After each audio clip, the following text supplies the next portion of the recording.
Live from the backstretch at historic Saratoga Race Course, this is Racing Across America with Seth Merrow. Racing Across America is brought to you by Pinnell's Restaurant, a Saratoga tradition since 1922. 284 Jefferson Street, Saratoga, just minutes from the track. And the Clubhouse Racebook, 711 Central Avenue, Albany. When you can't make it to the track, make it to the Clubhouse Racebook.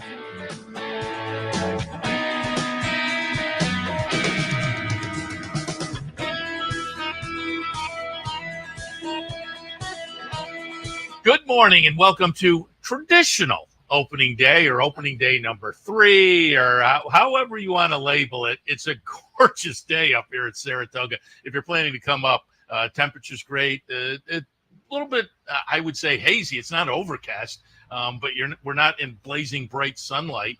But it's sunny and a little bit hazy today. But as I say, temperatures are nice. If you've been tuned in, the horses have been happy and working out behind us all morning long, and we have the open tent here, and there's plenty of action over on the main track side of things as well. So it's going to be a fun day, a fun way to kick off the 40 days, the traditional 40 days of Saratoga.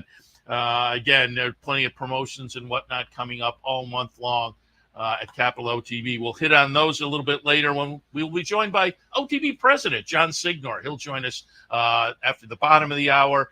We'll also have coming up in a few Dave Grening from the Daily Racing Forum. We'll do a little preview and review with Dave this morning. But we'll kick things off. One of our regulars throughout the meet this year will be Tom Amello. I think the game plan will be Wednesdays, but there's no Wednesday this week. So it's a Thursday opener kickoff. Tom, good morning. Good morning. I was ready to be here yesterday, as I let you know. This is fascinating. Because this year, there's anticipation, then anticipation, and anticipation. We've got 9 days in the book, and on a normal meet, we'd be just about a quarter of the way through. And after all that anticipatory buildup, 72% of the people who work this meet are exhausted. Yeah, you said that when you sat down, and I was calculating, 9 days. Yeah, you're right. We wouldn't. No wonder I pooped. No wonder. Yeah. Norm. The other thing is every year I marvel. There are more golf carts on this property than at a 3-course member guest. I think you're right. Yeah, I think you're absolutely right. And they're zipping around. And the thing that I find funny is some of them, they have plates on the back of them. They zip around town during the meet. Oh yeah.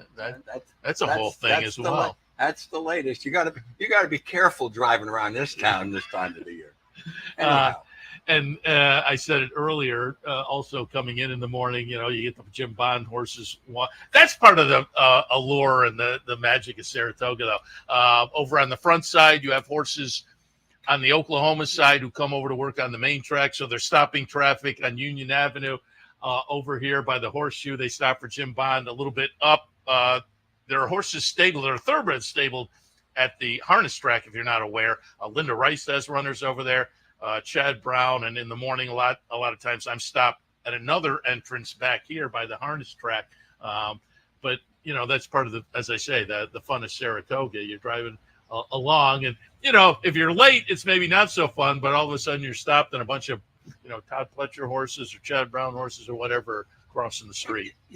I claim that this is the most unique track in the country because the track itself and James Bond's barn are embedded in a neighborhood. Yeah. It's not like you drive out Route 50 to Wilton and the track is there surrounded by fences and an asphalt parking lot. Yeah. No, this is charming with all the attendant inconveniences. Yeah. I totally. You ever been to Oaklawn? No. Oaklawn is similar. I always say it's a very Saratoga, like the town is very much into it, and it's similarly situated, in town, and the people are parking cars in the front lawn. I've heard that comparison before, yes. So if folks have never been, it's definitely worth putting on the bucket list kind of a thing. All right, let's jump in and get some thoughts, some preview, and maybe some horses to watch, some review and some horses to watch. And we'll kick things off with a replay here of, it's our friends at West Point Thoroughbreds, and kind of love that, the first time starter by Nick's Go. So you got to appreciate the name Ewing. but came in with a couple of nice workouts underneath. So Ewing took some action at 35 cents to the dollar. We'll take a look at the stretch run here. Ewing, the number 2 horse, and again, makes the Knicks fans happy. This was a good-looking debut. Oh, this is an impressive debut, and obviously we will see Ewing in late meet stakes races. 500,000, all sprint breeding. The question for West Point and the connections is, how far can he go? How far will the Knicks go? Although, he did try the Monmouth Coordinate Classic, I do believe, right? Yeah. I think you're right. Yeah. So, I'm sure they've got great hopes for this horse. And, there is nothing better, than the West Point gang cheering on their horse, whether it's a first-time starter or a stakes race or a 15. Well, they don't have too many claimers, or an allowance race at the big TV in the clubhouse. Yeah, I said that. We had Jason Blewett on the other morning. I've said that, and I say to Terry and Tom as well. It's always fun to watch the group. They're rooting one of theirs home, and they have a good one now to root for. DJ Stable also involved in Ewing, trained by Mark Cassie. Jose Ortiz was on board, but as I say, a really good-looking debut. One with some experience under the belt, but another one that certainly worth watching going forward in the Sanford. I have said it a few times now. I mean, the Sanford and the Schuylerville during that still Belmont at Sarah seem a little sacrilegious to me, but traditionalists are traditionalists, and the rest are what do you call it? Blasphemous, if you will. And you could start with the Sanford down there, or you could start with the let's change the Triple Crown. So there'll always be something that folks will find controversy over. And the Wilton running downstate seemed a little bit because it's the Wilton. It's got to be up here. But anyway, last weekend it was Belmont at Saratoga. They did run the Sanford and the Schuylerville, but in the Sanford, Obliteration coming out of a good-looking debut effort for Steve Asmussen. Obliteration. And I think Frank Miramonte even said something to the effect of living up to his name. And Obliteration looks really good. Second career start, but gets a graded stakes victory. Another good-looking performance from last weekend. What was interesting about Obliteration, in his debut race, he kind of was off the pace early, and that was a slow race flow, and he just inhaled everybody to win by 7. So he comes here, and I think the early fractions were a little faster, and he was with them and just ran away. What can you say? He wins by 10.5 lengths, whatever it is here, and it's as impressive as you could see. Good chance we'll see him later in the meet. And the way trainers plan these days, hopeful maybe the next. Absolutely. I won't say for sure, but you're right. Would shock me. We find a spot and then we decide how we're going to get there in the best shape and form, right? Yeah. All right, you have some horses to watch from last weekend too, some trip notes or whatnot, and we can take a look. You have some from July 4th, some from July 6th. Let's take a look first at the July 4th okay, so watch list. Yeah, I have to make a correction here. Dyslexic Tom, that horse, the first horse is Miss Motley, Motley. And the guys down, Dan downstate, Peter Persico from years ago, know that sometimes I look at something and it comes out the wrong way. But the 3 horses we're going to look at from July 4th are Miss Motley, comes out of a turf race, Worthy Change, and another West Point horse, Apalta. So let's roll tape here.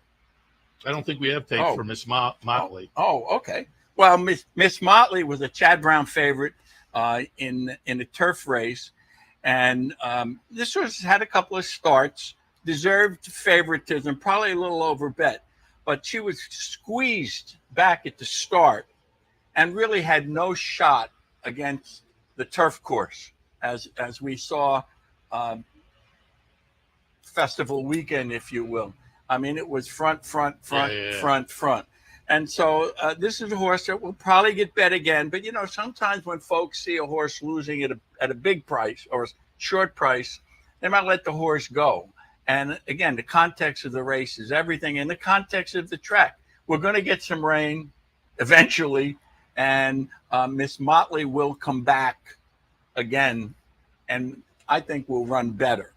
The second horse from race 7 that day is the one. We do have a replay of the 7th, and you got a couple in here. Number 1, Worthy Charge, and number 2. I liked the Palta that day. Yes, so did I. So here we go. And, once again, these happen fast when we're watching them here. I'd encourage you to watch them again. But the one Worthy Change, part of an entry, was squeezed back at the start. And, she's behind the field now. And as we get towards the mid stretch, she's going to make a run. Apalta is sitting third in the middle of the 2 leaders now. Yeah, you can see in the yellow, the West Point. The West Point yellow, and he's getting a nice trip here. And really, I think the jock was trying to decide if he was going to get a chance to go inside here, behind the tiring leader. Right now, he's decided I'm taking the outside route, and so he's going to swing out. Makes about 6 or 7 strides before he changes leads, and has pretty much dead aim here. And I think the West Point boys and everybody who was screaming for this horse figured he's got dead aim and he's going by. But he runs on nicely, and this is a really good debut. And the one is coming on the outside, and so the one was Worthy Change. So Apalta will finish 3rd, or no, 4th, and Miss Motley is. Watch her; she was galloping out pretty well as well. So, that's the 7th race from July 4th. A couple of nice debut runners and 2-year-old runners who are going to be back during the meet and should be followed.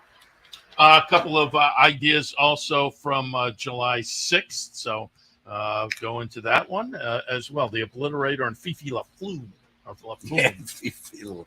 Yeah, but I think it's karma. We have Obliteration and the Obliterator. And did these guys name these horses before we bombed? Yeah.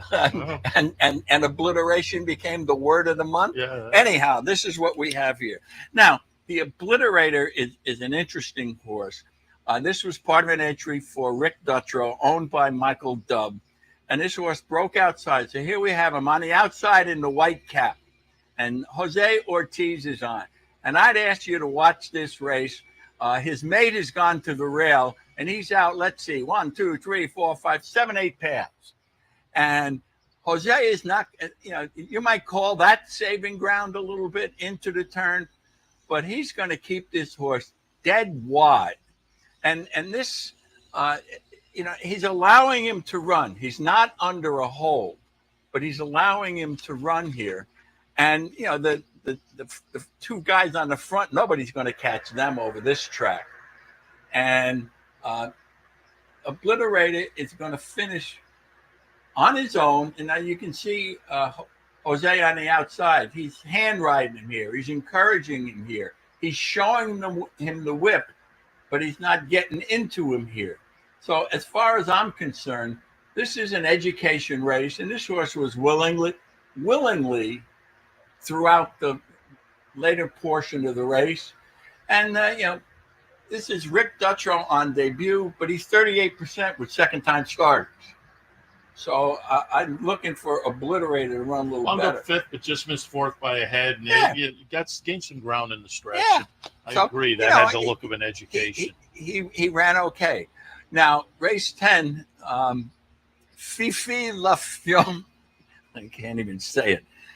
This one is in tight along the breaks from post 1 and is in tight along the rail early and through the entire turn. And once you get, now this is 5.5 on the turf. I'm going to give props to David Aragona, the line maker. David liked this horse and made him, I think, his top pick in this race. And I respect David very much. And so anytime he picks a horse who looks like an outsider, I'm interested in looking. So he was a little steady there. There you see him he's kind of negotiating here, but he's in and among traffic. You wouldn't call that really in tight, but he's pressured in here on the rail. So now we break to the stretch, and he's going to get through and make a big run and gallop out well. Meanwhile, on the far outside is the Dutro first-time starter, Hangover Henry, who's going to loop the field and finish like a runaway locomotive. Oh, no, he's in the pink hat. He'd already made his sweep while we were talking about them. And here's the one in the blue cap who's going to gallop out as well as and pass the winner. So I don't think we're going to get a big price on Fifi Le Flume the next time, but that was a nice race for a horse who had, I'm going to say, subtle trouble. You could see at the top of the stretch that Jack was kind of waiting for room, and then when the room came, it made a nice move. But yeah, that was a freakish performance by the winner. Yeah, dead last, angle out, explode. Unbelievable. And now the question is, what is his running style? Because he wasn't off poorly. And, you mentioned the odds. Fifi Le Flume went off at 21-1 from a 12-1 morning line. So I don't think we'll get that. But the third place finish still might offer up a little bit of value. Well, it all depends on what they do. It's very interesting if she comes back 5.5. They may look for, a mile and or a mile 16. Who knows? It's whatever comes up in the book that they're thinking about with this horse. So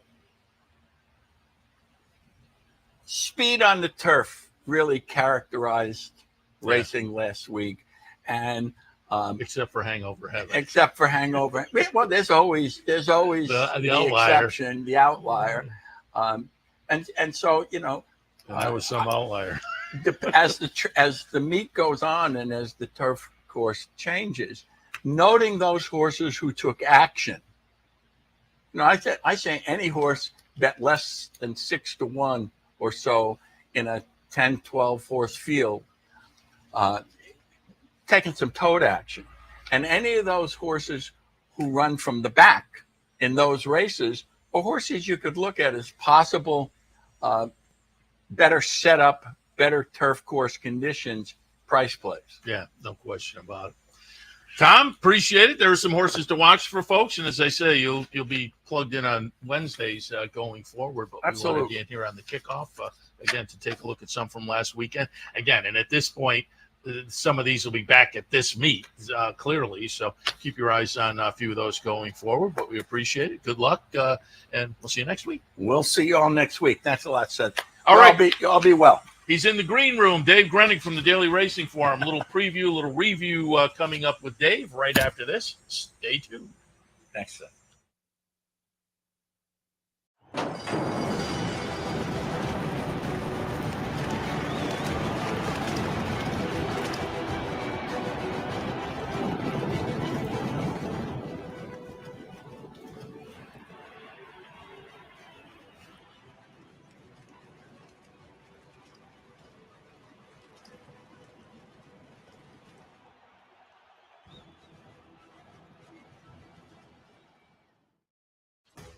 Sometimes it pays to go with the flow, to check your worries at the door, to reconnect with your crew, to follow the thrills and the flavor, to roll with it and see where it takes you, to enjoy every minute to its fullest, and to dance like there's no tomorrow. You can do that here at Rivers Casino and Resort Schenectady, where the good times flow. For centuries, the bond between horse and human has been forged in trust and hands-on care. Thoroughbred racing is combining that tradition with cutting-edge technology to raise our standards even higher. New investments in wearable biometrics, advanced imaging, and AI help optimize our safety programs. That opening quarter mile was a quick one. Every day, a commitment to improving their care. So win or lose, it's safety that runs first. To learn more, visit safetyrunsfirst.com.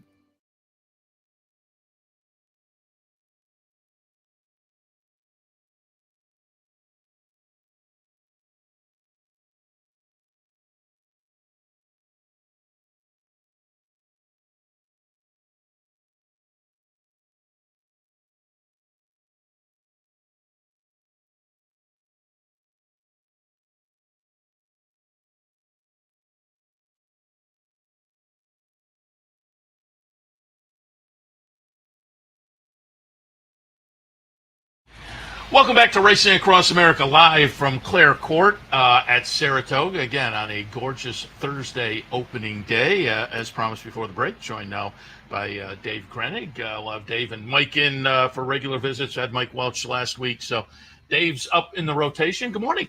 Good morning. So was it day 1, 10, or 5?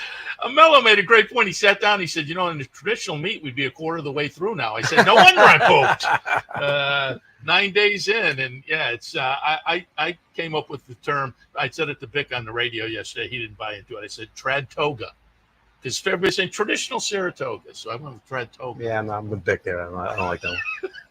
I was raising up the flagpole, seeing who'd salute. Right. And so now I've got my hands in pockets. I'm bringing it back down the flagpole. I mentioned it to you in the press box the other day, and I'll say it here live on the air. Nice job with the obit on Wayne Lucas. It was really comprehensive, and a nice job on what was kind of it was shocking in that he was on horseback and had an entrant in the Preakness just a few weeks ago, and then the news came out, and I think the way the news was worded, you kind of got the feeling, but it's going to be missed, no question about it. Look, he was a legend. He transformed the game, as people have said multiple times. His legacy to me is all the trainers that are still plying their trade that came through his program, obviously led by Todd Fletcher, who's the all-time leading trainer in Money One. But they'll always, all the things that they do, there's something from Wayne that's guiding them. And some of them took it to the next level. And there's a lot of guys, Mark Hennig, Dallas Stewart, Mike Maker, Kieran McLaughlin, who's now a Jock's agent, so many guys who will carry his legacy on, and it was surprising. I mean, I said this to a lot of people. You know, I saw Christophe Clement May 10th when he won the Man Award at Aqueduct. I didn't think that was going to be the last time I saw him. I saw Wayne all week long at the Preakness, May 17th being Preakness Day. I didn't think that was going to be the last time I saw him, and you know, it's sad. But he lived a great life, and if we had as much success and enjoyed our lives as much as he did, then count ourselves lucky. Nailed it there. And I hadn't thought about that, but Christophe Clement, it was less than 2 weeks prior. Maggie interviewed him after a win down at he won the Man Award with Farbridge, who's in this Saturday in the Bowling Green, and talked to him after that interview, and so I don't think I saw him the next day. I guess he came back up here, but I knew he had his health issues, but I didn't think it was going to, like I said, 2 weeks after that, and then same with Wayne, 2 weeks, almost a little bit more than 2 weeks after the Preakness. Two notables, obviously, gone from the game and making an impact, obviously, up here at Saratoga. Wayne was here at Saratoga, but Clement was just a New York fixture. 30 years. Overall, So, it was sad, certainly. I also wanted to tout, Dave does great work, and you can catch that obit, but also has been doing great work coming into the meet. Catch it, hard copy of the Daily Racing Form or drf.com, and I would definitely tell people to check out the article on the juveniles. And you went around to the barns and had them point out some of the 2-year-olds. Anything stand out? Anybody tipping their hand a little bit? That story, how the sausage is made kind of thing. That story was due June 30th because we put out this player's guide, which I still don't know where you can find that. It's just on the newsstand, all encased in plastic. Is that what it is? Okay, so I never see it. Okay. All right. So, but Ewing was mentioned there. Now, granted, it's 1 to 5, but there some of the Iron Orchard was mentioned there. Again, another short price, but these trainers touted their good ones there, and unfortunately they ran before the meet started. But there's more to come from those outfits. Like a guy like Danny Gargan, I think I counted up 9 horses of his 2-year-olds. And look, price tag doesn't necessarily mean anything, but he had some owners go, and there's 9 of them that's $500,000 or more. So he's got it.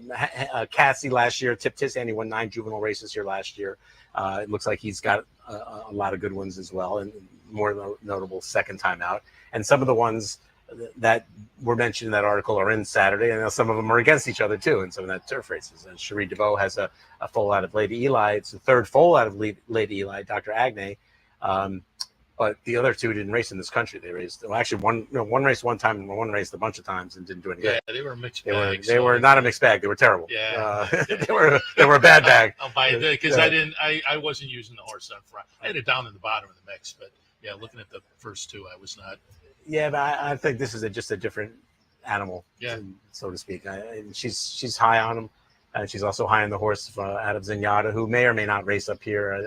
I think that horse is more meant for the fall, probably in Kentucky, but she's carried her training along quickly so far, so you never know. You mentioned Iron Orchard, and that brings up a topic. I'm going to be interested to see how it plays out at the meet. Was in one of those restricted 2-year-old races, which were a great addition to the condition book, but now they put a wrinkle in it. You sell for less than the price, or you can be a New York bred. And Iron Orchard was $1 million? $500,000. No, that's one of the $500,000. Yeah, you could be a New York bred at any price. Yeah, exactly, and ran away and hid. The next day, there was a similar situation that didn't work out. But I'm going to watch. I mean, I said to people on the show, take a look at if these New York breds are in and they attracted some money. Just being a New York bred and attracting some money should attract some attention. But in these races, maybe worth an extra look. And I'll be interested to see what the thoughts are for some of the folks who paid $30,000 for their horse if some of these New York breds start to run away. Yeah, look, the New York bred program has obviously improved year after year. So you're getting some, well-bred and highly expensive horses, and they get another gift sort of here to run against horses that maybe not so highly thought of at the sale, and for reasons because there's some sort of issue there, maybe a confirmation issue, or they're not very fast at the sale, in the pre-sale. So yeah, it's definitely an edge for the New York Reds. And I root for the New York Red program, but again, I'm going to be interested to see how that all plays out. Just finally wanted to touch on, because he's in today, Victor Espinosa coming to Saratoga. Yeah, well, so I spoke to him the other day, and he came up here for vacation. He sort of hasn't been really riding this whole year. I think he had like 26 mounts the first through early June, and he came up to Saratoga for vacation, he said, and he got a hold of Wesley, and Wesley scolded him and said, "What do you mean vacation? You can still ride." And he put him on a couple of horses at Woodbine, and he won a grade 3 at Woodbine on June 28th. So he's worked horses for Wesley, worked horses for Mark Cassie. He's on 4 today for 4 different trainers, and he's on 2 this week on Saturday for Wesley. So he's going to give his, see how he does here. I don't look, it's not going to be prime Victor Espinosa. He's 53 and he's riding sparingly, and he had a spill, I think, 6-7 years ago. So, but it's a good, it's a Hall of Fame addition to the room. It's kind of cool. Yeah, it'll be fun to watch, no question about it. All right, before we do a little preview, I just wanted to go back to last weekend. I pulled up a couple of replays, and the guys can just kind of put these back to back. In the Suburban, Phileas Fogg, I thought was a nice victory. Antiquarian, I had Don Little on that morning, so I was kind of rooting for the guests to get the win. And Antiquarian makes a great late run here, but Phileas Fogg won't let him go by. And then in the Sanford, I thought Obliteration looked good on the weekend. Echo Sound was a nice winner. Zulu Kingdom. Bring the band home with a big number was good for me because it was my play of the day. Obliteration, Think Big, Theon. What stood out on the weekend to you? Well, I was happy for Gus Rodriguez that he held on to win this race. This was a great claim right up here about a year ago, and he's done nothing wrong since that claim. He hasn't run a bad race since, and that's really Gus's first graded stakes win, biggest win of his career, and he's Rudy's been a long brother, time. Right? Rudy's Somebody brother. asked me that, and I said I'm pretty sure. Yeah. Yeah, he worked for Rudy for a long time, and he worked for Rick Dutcher when they both worked for Rick, and it was nice to see him get that victory. And the job that he's done with that horse hopefully opens some eyes, and he gets a few more because he's a sharp at the claim box. He gets on many of his own horses, and he's just a really good horseman. So kudos to them. Obliteration was just magnificent. It was weird when I was looking up some statistics for my race advance for that race. I noticed that Steve Asmussen had never won that race before. He had started 18 horses in 15 runnings going back to 2002, and he'd never won it. He won the Hopeful 3 times. He won the Saratoga Special 5 times, and I'm sure he's won the Philly races multiple times, but he never won that race. And he finally got it done with a really nice looking horse there. I think it's Violence or Volatile, and powerful performance. The standout thing to me, I guess, was the fact that Nitrogen could run a course record and lose. Fionn Brad Cox beat her in the Belmont Oaks, and they both set a course record for 1 mile and an eighth. And who knows how fast? I don't know how fast you have to run 1 mile and an eighth to win a race. And I'm sure Mark Cassie probably walked out of there saying the same thing. But the thing with Nitrogen is she showed when we were here the previous month in the the Wonder Again, which came off, that she can handle the dirt as well. And I think she's going to go back to the dirt and run in the Alabama and, try and throw her hat in the ring for an Eclipse Awards. Somebody said to me, is he still going to Alabama, and I said I was in the winner's circle after the race, and he was walking out with a group of media behind him, and all I heard him say was, well, I said win or lose, and then I lost the conversation, but I was assuming I'm going to the Alabama. Yeah, and he really said even more so. She got beat, but she ran a winning race. So she's going to go, and he's got some other 3-year-old filly. It doesn't hurt that he's got a barn full of 3-year-old fillies that he can put in the the Saratoga Oaks and then all the other races that we have. And why not take a swing at a race like that? And if that doesn't work out, there's all kinds of, there's the QE2 grade 1 for 3-year-old fillies at Keeneland in October. So it's worth a shot. And, Mark's nothing if not a sportsman. He'll run his horses back. And it was funny. I was talking to him this morning. We were talking about Ewing was on the track when I was talking to him. And he said, because he had kind of hinted, well, I might, his initial inclination there was maybe Saratoga Special, but more likely hopeful. Yeah. And then he got to thinking about it and maybe looking at the calendar. He was like, I can't wait that long. So you'll probably see him twice more up here. You'll probably see him in the Saratoga Special. And if all goes well, he'll go in the hopeful too. And the way he ran that day, why not? Yeah, I appreciate that. When his horses are good, he runs them. You got to like that. All right, let's do a little preview. A couple of divisions of the Della Rose today. We were talking this morning. I saw on Twitter within the past couple of days, somebody tweeted out, Della Rose, why are there 2 races named the Della Rose? And everybody was like, rookie, man, you're young. But it's true. You don't see split divisions as much now as you used to. No, and not here. I mean, usually sometimes in Del Mar, they have that Oceanside Stakes. And we were talking about that earlier. Split that race. Which one year had 3 divisions. Okay, there you go. So I was a little surprised, too, when I saw they were going to split this race. And then I figured, okay, great, they're splitting it. And they draw now about a week out. I figured, well, this guarantees rain.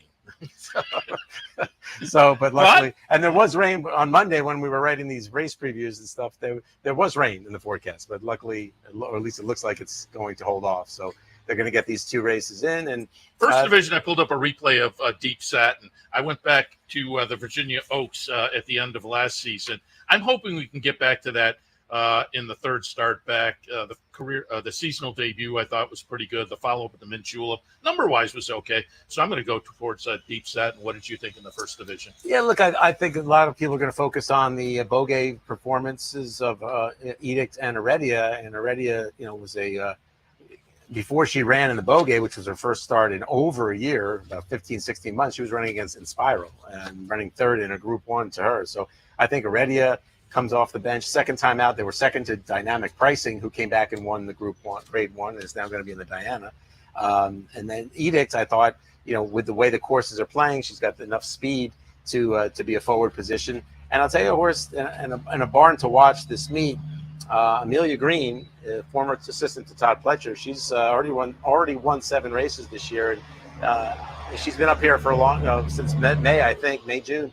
And she's got a nice barn here, and this on command, I think, stretching out, getting out to a mile, I think it's going to be okay for her. So I'm not saying she's going to win this race, but she should get getting the money at a nice price here to fill out a trifecta. Yeah, 20 to 1 on the morning line. I looked at that. But just in general, I think you should watch for her for that barn, because you get on board early, you'll get some prices. If you wait, you won't. I mentioned also, speaking of that, folks to watch and whatnot, I'm interested to see what Chris Elliott does at the meet, because over the years, apprentices have been kind of a mixed bag. Yeah. And there typically aren't that many up here. And so if trainers are thinking, I want the 5, they'll go to and I appreciate that on dark days he's been moving around. I think he had a winner at Finger Lakes the other day. He's been down in Florida. So I'm interested to see what he does at the meet. 8th race is the second division of the Della Rose. I went with moving on up. I just was kind of logical here with the Safi horse. Comes out of a couple of decent stakes tries most recently. Ozera is a little bit interesting. He was Steve Bick's play of the day. I thought Charlotte's Approval for Mark and Live Oak and Charlotte Weber was also maybe a little bit of a play and maybe a little bit of value. What did you see? That's where I went. Charlotte's Approval is sort of going to bring the band home type of thing. Like, they spent a lot of money on this horse. Hasn't really shown it yet. Maybe with some racing under her belt and a nice race of Woodbine last time out. Second level allowance, stretching back out to a distance of which she was only third beaten less than a length last, and in the same allowance conditions. So stakes debut. Granted, she's got a class up, but somebody must have liked her at some point because they spent $1 million on it. So I think the value might be there on Charlotte's Approval. I thought this was a pretty wide open race. Yeah. Tomorrow it is the Coronation Cup, the Friday feature Grade 3 event for 3-year-old fillies. I pulled up a replay of Make Haste in here, going back to April 13th down at Gulfstream. That was the second start in the United States for a European transplant. Now going out for Miguel Clement, was trained at the time by his father, Christophe. But it was a pretty nice win down there, as I say, in the second start of the U.S. career. That said, I'm using Chloe on top, but with a little bit of trepidation. To me, these two are very evenly matched. What did you see in the coronation tomorrow? I think it's all, for Make Haste, it's all about the break. She didn't break that great in the Melody of Colors, which was her first start in this country. And if you watch the head-on of the race, I know she has the inside, so this is going to sound a little silly what I'm going to say, but she does get pushed down toward the rail. If you watch the head-on, they're well off the rail where they break, and she sort of gets pushed down toward the rail. It gets a little bit tight on her. She steadies slightly there, and she loses position. The last time out, she broke really sharp and set some really fast fractions on a turf course that's sort of known for that. I think she's got to break well, because I think that's where she wants to be out front. And it's interesting that she gets Flavien Prat on there, so that'll, as short a price as she probably would have been, she's going to be even shorter now. Chloe, they put blinkers on her last time, and it was sort of you didn't really know how much they impacted her, if at all, because it was a race that was scheduled for the dirt or turf that ran on the dirt. So I think it's really based on what Louis Saez had told in my conversation with Jose D'Angelo, the trainer.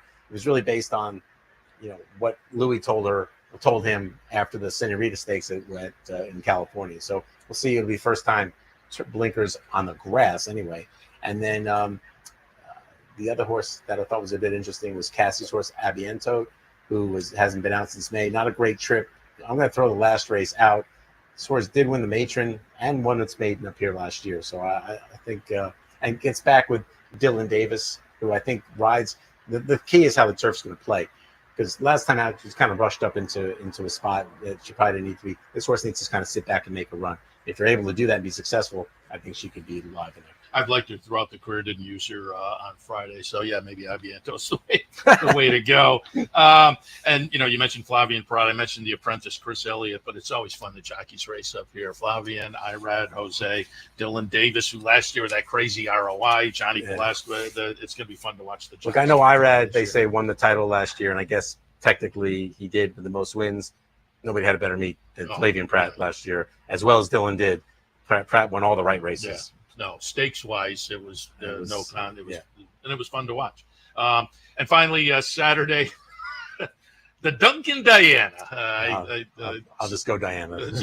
I did that when I wrote up something myself. But sponsored by Dunkin' Donuts. Grade 1 event, $500,000 up for grabs. We're going to watch a replay here of the New York, and She Feels Pretty gets it done. I went in that direction again. I don't think she's invincible, though. Dynamic pricing, to me, I'm putting these two right in the same camp. So with the odds spread, dynamic pricing is worth a look. But what did you see in the Diana? Yeah, look, in this performance, it looks like She Feels Pretty was struggling a little bit. But that was a nice horse that she was having to get past in Beach Bomb for Grand Motion. And it was on a course that was pretty soft. And I don't think that She Feels Pretty really liked it. And it looks like we'll get back to firm ground on Saturday, this whole weekend, hopefully. And look, this is a very talented filly. You could make a case. You go back and look at all of She Feels Pretty's races, or go back specifically and look at her defeats. She could be 10 for 10. It's what, 2 lengths total maybe that she's been beaten, if that. She's 7 for 10, and she's lost those 3 races narrowly. So I think she's just a really, really good horse. This race is usually just which Chad do you like? And he can obviously he can win this race. He's won 8 of the last 9 overall. He's going for his 10th Diana. And dynamic pricing looks to be that type of horse who was sort of pigeonholed at a certain distance at 3. She's gotten a little bit older, a little bit stronger, a little bit better, and now he's willing to take a shot at her with her at 1 1/8. And if she can handle it, which I don't see why she shouldn't, she will be tough, and she'll be making a run. She Feels Pretty probably gets the jump on her, and then she's going to have to hold off dynamic pricing. These horses they're not machines, so they all, as we saw with Nitrogen, they get beat. She Feels Pretty's won 4 in a row, 7 out of 10 lifetime. She could get beat, but until she does, I think I'm sticking with her. You mentioned which Chad. I will remind people, if you have a race and there's a which Chad question mark, if last year is any indication, the longer part of the Chad. They're usually good enough to win, but but the public's going one way and the other, they just might not go the right way. It's not Chad's fault. It might be our fault. And Dave, before I let you go, do want to let you again tout when I get you guys in here. The workout report is always a great product from the Daily Racing Form, and up here at Saratoga with the 2-year-olds and beyond. But it's a great job. I know you're part of the team going out doing the workouts, but folks can catch the workout report every day, right? Yeah, we have it every day. We've had it since Belmont Week. Mike Welsh has been up here since the Belmont, even before. Donald Harris is up here. He was at Belmont for a while. We had Mike Vesey coming down, and I pick up I pick up a few when it gets real busy. So I think it's been good so far, and hopefully, it's out there. Yeah, I definitely tout it. You get some good info there because you can look at the numbers here, and you see a bullet and you kind of circle that, but it's not how fast they go; it's how they go fast, and you get the notes on company and whatnot. So definitely worth taking a look at. Dave, appreciate the visit. Always like talking to you and Mike, and as I say, we'll have you cycled in throughout the meet. So have a good day. We'll talk to you again. Happy opening day 3. All right, we'll take a break. When we come back, John Signor, president of Capital OTB, will kind of kick off the season OTB-wise right after this. Stay tuned. It's been referred to as possibly the best equine-themed gift shop on the planet. Impressions of Saratoga. Impressions of Saratoga, celebrating the Saratoga and equestrian lifestyles. It's your #1 choice for Saratoga souvenirs, apparel, and gift shopping. We have gifts for the entire family, and we're pet-friendly, too. Visit us online at impressionssaratoga.com or come on down. Impressions of Saratoga, 368 Broadway, downtown Saratoga.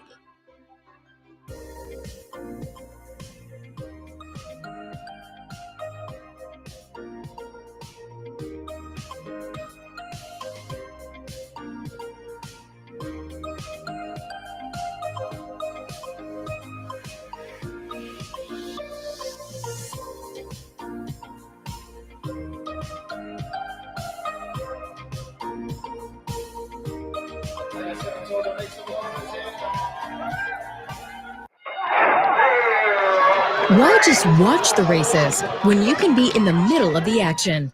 For nearly 20 years, Bonaventure Stables' share-based ownership program has made thoroughbred ownership affordable for the everyday fan. Ownerships of 5 and 10% are now available on a nice selection of horses. As a partial owner with Bonaventure Stables, you'll enjoy all the benefits afforded every owner. Visit with your horse in the private stable area. Greet the trainers and jockeys in the paddock.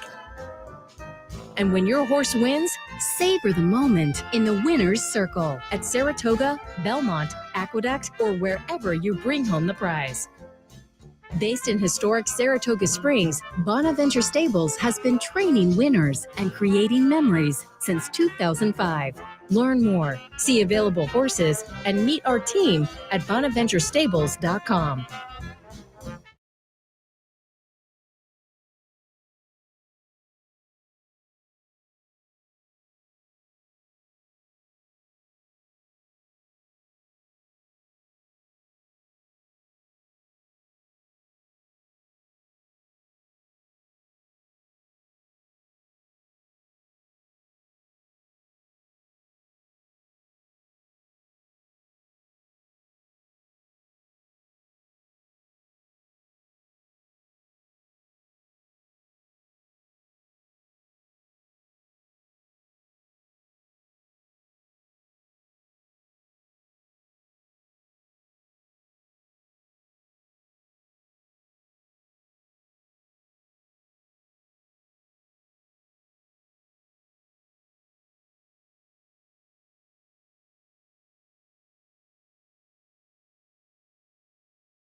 Welcome back to Racing Across America. It's opening day, and I've said it all morning long. It is a great day if you'd like to come up. Certainly, the weather is calling you. It's a nice race card. It should be a lot of fun this afternoon on opening day. But again, if you can't make it up, play via Capital OTB. Watch all afternoon on the network or swing by the Clubhouse Racebook, where we do have a $100 play the board contest as well. And speaking of OTB and the Clubhouse Racebook, We are joined now by Capital OTB President John Signor to kind of kick off the season OTB-wise. John, good morning. Hey, Seth. How you doing? Very good. Happy to have you on site on a gorgeous morning. We had the tractor just go by now, but all morning long, the horses have been working out behind us. The Jim Bond contingent has been going by, and it's always a lot of fun to be up here at Saratoga. Absolutely. Round three. Yeah, right? Round three. Yeah, exactly. And part of the joy of being here at Saratoga is to be out here by Clare Court, and we always like to thank Naira for their hospitality. And just kind of going back, as you say, it's round three. They've had a couple of other rounds up here at Saratoga due to the construction. If people aren't aware, that maybe we don't mention it enough. I think we assume everybody knows, but during Saratoga, we get maybe some new folks involved. They are rebuilding Belmont Park, and that's why we were up here Belmont Stakes Week and July 4th weekend just this past weekend. But been a couple of nice short meets. The first 9 days, I think, were pretty successful. Yeah, I think Naira did a good job, especially, it's too bad the weather on Belmont Stakes weekend with, you had the two big guns, journalism and sovereignty. But, numbers were still pretty good. And then 4th of July week is a tough week, right? We were just talking about it. I mean, everybody has plans. So the fact that Naira handle was up significantly, despite, people who have plans every year usually follow through with those plans. So the fact that they were able to get the attendance they got and the handle they got, kudos to them. But I did read, in the Times Union that Dave O'Rourke said they're probably not going to do that again up here. I think that's probably, even though personally for OTB's sake, we'd rather have them do it up here. I think in terms of Saratoga, it's probably a better thing that they don't. Yeah, I mean, a lot of people, I've heard a lot of comments over the past, couple of weeks about, and a lot of people are like, you don't want to kill the goose to lay the golden egg, yeah, but it's worth a shot. The numbers were great. Certainly said people love the Saratoga product. There's no question about it. And it's worth a shot to see what happens, right? And they took a shot. Handle grew whatever 119% or something. So business wise, it's the right decision. But as far as the mystique of Saratoga, it's probably better that it's the 40 days. I also did you see they had the $1 hot dog promotion? They sold 19,000. Yeah, that's a great promotion, right? That's a very good promotion. I was running to people all weekend long, or hey, I went down and bought my hot dog. But you also noted Clare Court, and we want to thank Naira management, Dave O'Rourke, and the team for allowing us back here again. This is a terrific spot. Clare Court behind us. We're happy to do the shows. We're happy to promote the track and get the guests, and kind of, we're able to bring Saratoga to a lot of the fans who aren't able to make it. Yeah. And even for those who do come for a weekend or a week and then they go back home, they can continue to see kind of behind the scenes and talk, see interviews with the trainers and the owners and the jockeys and those type, and Naira executives as well. So happy to promote the track, and we always say, come to the track. But if you can't come to the track, then visit an OTB facility or bet with OTB online.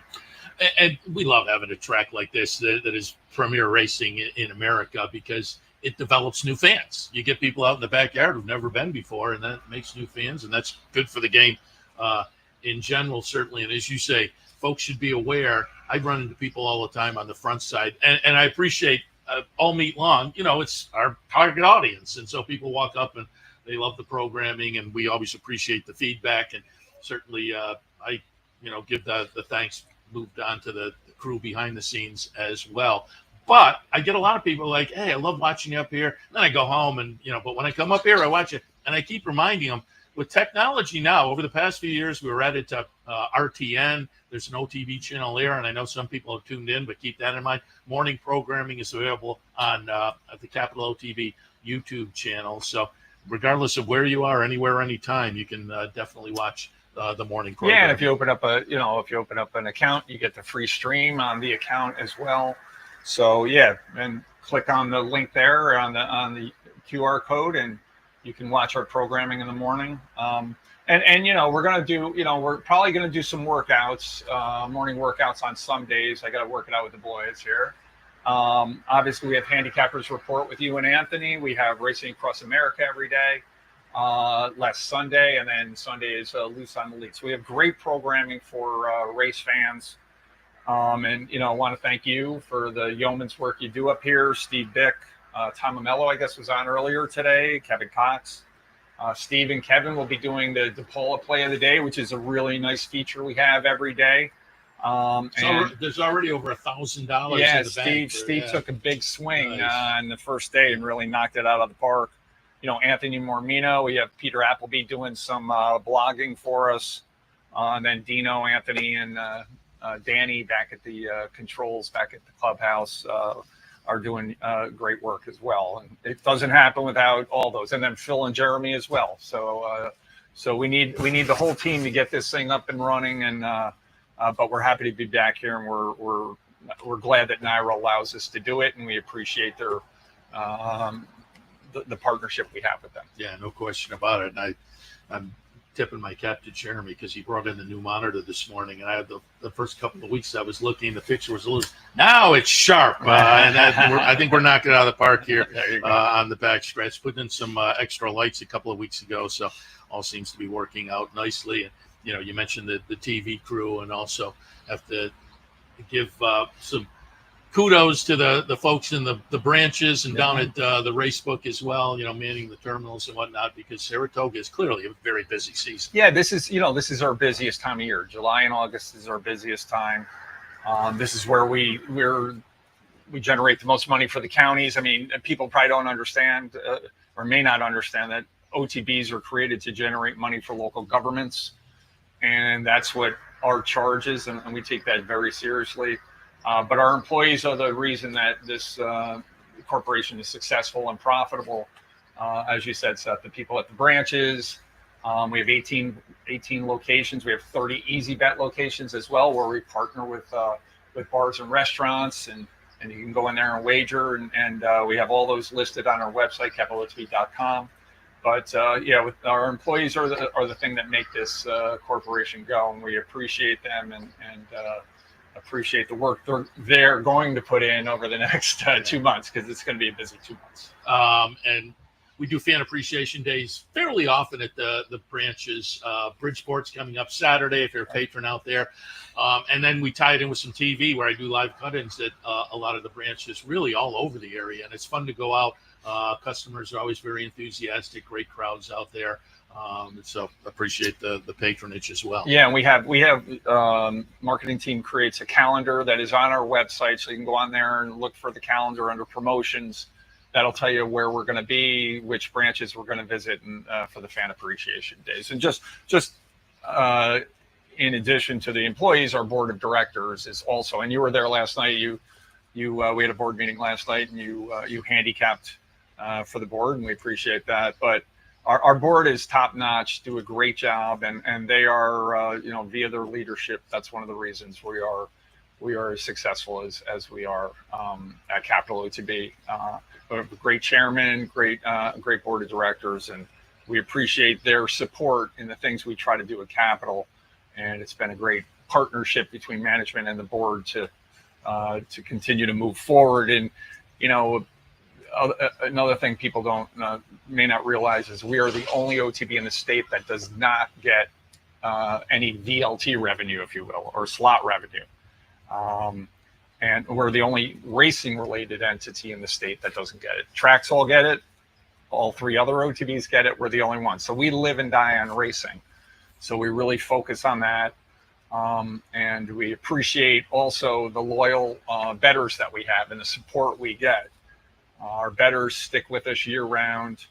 There are a lot of options out there. We understand that. And we think we have a very good product. We have obviously our branches. We have online betting, which I think is the best online betting site in the state. We have a very competitive cash rewards program. So we are very competitive with everybody, but it takes bettors to stick with you. And our bettors, for the most part, do that. And we appreciate that, because without them, we don't have this, and who knows, but we appreciate our bettors, and good luck to them during this Saratoga meet. It's going to be another 40 days to squeeze out some profits. Yeah, and if people are out there, and again, we get new folks involved in the game, and if you're thinking, I'm new and maybe I want to get involved, and think about a Capital OTB membership because free PPs. You mentioned earlier, if you're a member, you can watch the morning programming on YouTube, but if you're a member, you can plug into the programming all afternoon. And I know we have some people out of the area who really appreciate the 4-box during the afternoon, where you can keep track of 4 tracks as you're going. One of my friends out in Buffalo takes his computer and kind of plugs it right into his TV. So he's got the OTB site, and he's watching the network out in Buffalo, and you're certainly invited to do that. You can take part in all the promotions we have. And I will say, over the Saratoga meet, as usual, we have a lot of great promotions. We mentioned that play of the day, which knocked it out of the park last year and has $1,000 already this year with 4 days in, and pick 3 promotion coming up every other Sunday. That entry will open up a little bit later today. And last year I did okay. I'm hoping to do the same this year. That'll be every other Sunday, but there's a whole list of promos and events that you can take advantage of if you're a Capital OTB bet member. Yeah, and then every Friday we have the bounty bet as well. So that's it. All you have to do is have an OTB account, play the late pick 5, and if you hit the late pick 5, you can take the whole bounty down, $800, or you'll share in it if others hit it as well. But I think the last a couple weeks ago, somebody took the whole bounty down. So all you have to do is play the late pick 5. Have an account, play the late pick 5. So so look at if you want to open an account, as Seth said, go to capitalotb.com, capitalotbbet.com. Free PPs, great cash rewards, great promotions. And that's why we try to give back as much as we can to our bettors in the way of promotions and giveaways and things of that nature. And that's why they stick with us. And again, new folks getting involved, and we certainly invite you. And one of the best ways to get involved is to come up here and enjoy a day at the races. And today, no better day than this sunny day. And I say, even if you aren't a huge fan at this point, or you aren't a bettor, let's say, you can come up and walk around. There's a band out behind. You can people watch a little bit, pick a couple of numbers out, or pick your favorite soaks and just enjoy. And that, I think, eventually pulls people into the game. They want to become a little more involved and learn about handicapping. That's what got me involved. I don't know about you, but I was always a guy that liked brain teasers. The train is going and another train's coming in. Where do they meet and who's in car number 1 when they come to the stop? Those kind of things when I was a kid. And horse racing provides, 10 or 11 brain teasers every day. And if you solve it right, you get paid. Absolutely. No, I became a fan through Capital OTB way back when. We used to go over to the old teletheater, the old grandstand area was as big as the teletheater back in the day. And we used to call it the library because it had all carols. We'd bring our books and study and bet the races. I went to Siena. We'd go across the street to the Latham OTB. And that was back when you didn't have the video. You only had the audio of the race. So and you were playing the AED. You got it. Exactly. There were no numbers. Yes. There were letters. Yes. So no, I've been. I became a fan through Capital OTB. I think a lot of people in the Capital region became fans through via Capital OTB. And then obviously I came up to the track and fell in love with the horses and so forth, and not just the betting side, right? But no, and that's what we try to do here. We try to create new fans through the programming we do and the behind the scenes stuff that we're able to give them. And hopefully we entice people to come up here and fall in love with the game. So, but just kind of on a final note, we wish Naira, Dave O'Rourke and his team and everybody at Naira good luck on the meet. And really what it comes down to, as we know, is weather, right? When the weather's good, everybody does pretty well. When the weather's a little south, then we take hits a little bit here and there. But let's keep our fingers crossed for good weather this meet. And hopefully Naira has an exceptional meet and Capital OTB does the same.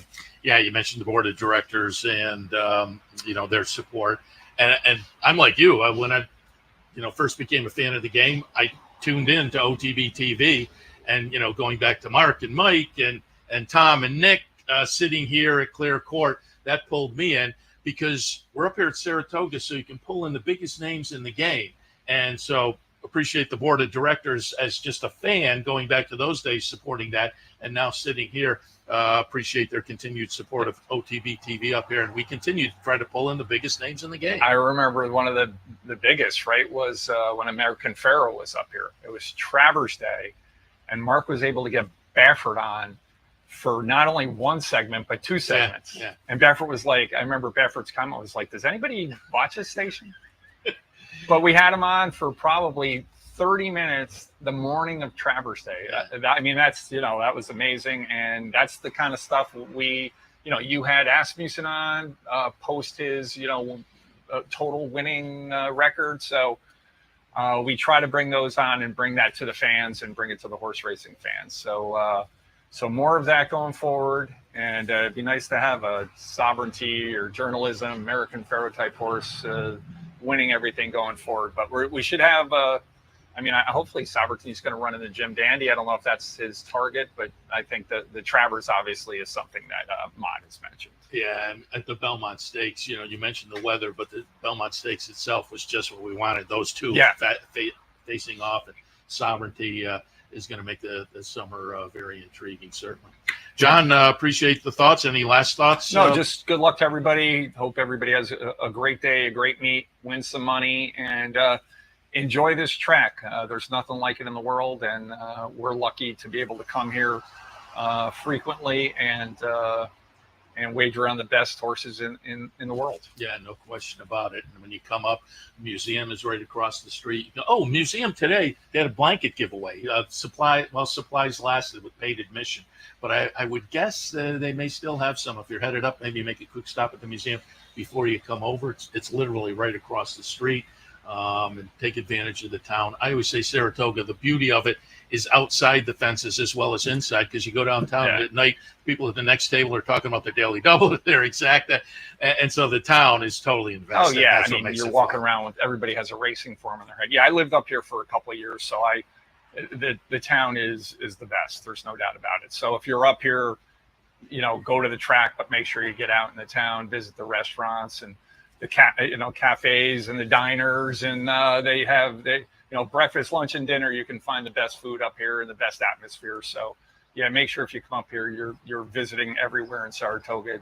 It'll be worth it. And typically they have OTB on the TV as well. We appreciate that. Yeah. I went to, I think I was at 15 Church. I was Salivo. All these places have at Ciro's, they all had OTB TV on. So we appreciate that and your support by doing so. So, all right, we'll wrap it up, John. Thanks a lot, and good luck on the meet. Yeah, you too.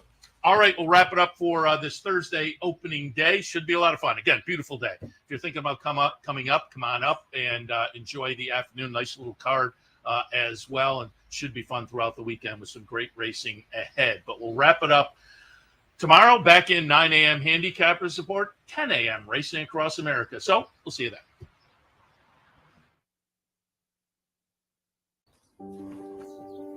For centuries, the bond between horse and human has been forged in trust and hands-on care. Now the sport of thoroughbred racing is combining those timeless traditions with cutting-edge technology to raise our standards of equine safety to the highest level. Wearable biometric devices measure subtle changes in a horse's stride to help optimize safety and performance. State-of-the-art imaging technology helps pinpoint areas of potential concern for early intervention by expert veterinarians. And the sport's new independent regulator, the Horse Racing Integrity and Safety Authority, is using AI and enhanced data modeling to help prevent injury. Quarter mile was a quick one. From sunrise to sunset, there's an ecosystem of trust and care and a commitment to well-being. So win or lose, it's safety that runs first. To learn more, visit safetyrunsfirst.com.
And they're off. Chevrolet, Mazda, and Ford right now at the DePaula Auto Group. Take off the savings you need on the vehicle that you want. New cars, trucks, SUVs, hybrids, and all electric. Delivered with DePaula savings. And the DePaula Auto Group has hundreds of pre-owned cars, trucks, and SUVs. Remember, DePaula can service any make and model and has over 100 service bays. So buy DePaula. Think DePaula for all of your automotive needs. DePaula Auto Group. Chevrolet, Mazda, Ford, and pre-owned. DePaula.com. Hey, everybody. Steve Bick back with you for the official start of the Saratoga summer after a very nice start. Certainly, the July 4th weekend came off great.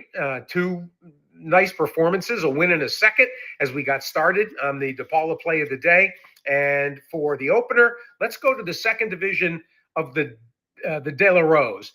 And Ozara down inside is 7-2, which figures to be an acceptable price.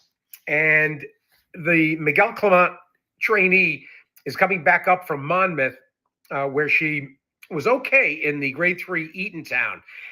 This is, of course, a restricted stake, non-winners of a graded sweepstakes in 24 or 25, but she has certainly cashed a lot of checks, rarely runs a bad one, and should get a tremendous trip behind the speeds under Dylan Davis. Dylan rode her, if you go back to 2023, and I think he should sit third or fourth. Do Gooder and our old friend Spinning Colors, the likely two speeds. And if Ozara needs to be a little closer, if one of the speeds gets loose, it'll be up to Dylan Davis to stay in position to put in the run. As it happens, Ozara 1-for-1 at Saratoga. She broke her maiden going back to 2023, and at 7-2, she's the DePaula Play of the Day as we start the 2025 summer for real. Talk to you in the morning. Good luck this season. Safe, successful meet for everybody involved. And they're off. Chevrolet, Mazda, and Ford right now at the DePaula Auto Group. Take off the savings you need on the vehicle that you want. New cars, trucks, SUVs, hybrids, and all electric. Delivered with DePaula savings. And the DePaula Auto Group has hundreds of pre-owned cars, trucks, and SUVs. Remember, DePaula can service any make and model and has over 100 service bays. So buy DePaula. Think DePaula for all of your automotive needs. DePaula Auto Group. Chevrolet, Mazda, Ford, and pre-owned. DePaula.com.